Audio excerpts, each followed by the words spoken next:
বন্ধুরা, ভারতের বন্ধু দেশের শত্রু দেশের তরফ থেকে একটি মেসেজকে পাঠিয়েছে যে আপনারা ইসরায়েলের সাথে আগামী ডিফেন্স যেন না করেন। এই ডিলে না শুধু আপনার আর আমাদের সম্পর্ক খারাপ হবে, এর সাথে সাথে আপনাদের যে ওখানে যে একটা বড় মুসলিম লোক থাকে তারাও আপনাদের ওপর ভীষণভাবে রেগে যাবে। আসলে আমি এখানে কথা বলছি ইসরায়েল বিরোধী দেশ ফিলিস্তিনের, যারা ভারতকে ইসরায়েল থেকে দূরে যাওয়ার কথা বলেছে। আসলে বন্ধুরা, হয়েছেটা কি, ভারত আর ইসরায়েল ইন্ডিয়ান নেভির ফায়ার পাওয়ারকে বাড়ানোর জন্য ব্যারাকাইট মিসাইলে আপগ্রেড করার সিদ্ধান্ত নিয়েছে।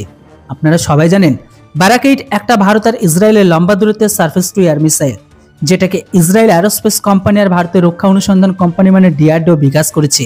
এই মিসাইলে যে গাইডেন্স সিস্টেম আছে, যেটিকে র্যাডার অ্যাভিওনিক্স, শিকার আর নেভিগেশন আমাদের ইসরায়েল দিচ্ছে, তো সেখানে আবার অ্যারোডাইনামিকের স্ট্রাকচার, ইঞ্জিন রিলেটেডের সাথে যুক্ত কাজকে ভারতের ডিআরডিও দেখছে।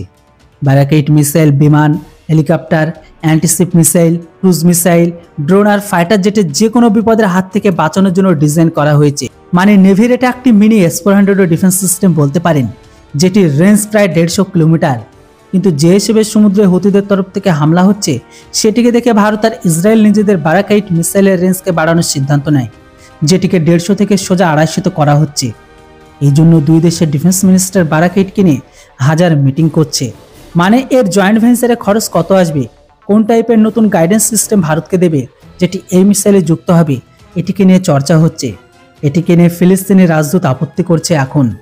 আসলে বন্ধুরা, ফিলিস্তিনি রাজদূত মোরিয়াম বলেছে যে ভারত প্লিজ এমন দেশের সাথে কোনো রক্ষা সম্পর্ক যেন না করে যারা আমাদের হাজার হাজার লোককে মেরে দিচ্ছে।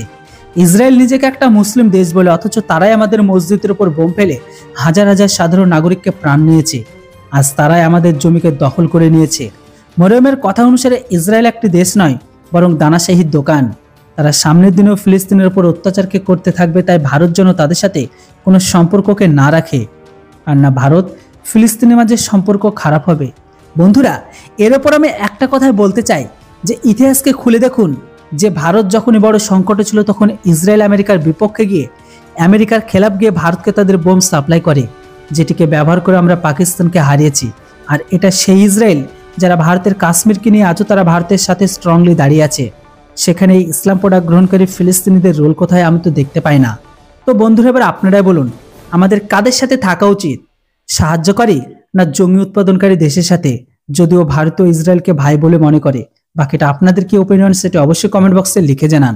Thanks for watching. জয় হিন্দ, বন্দে মাতরম।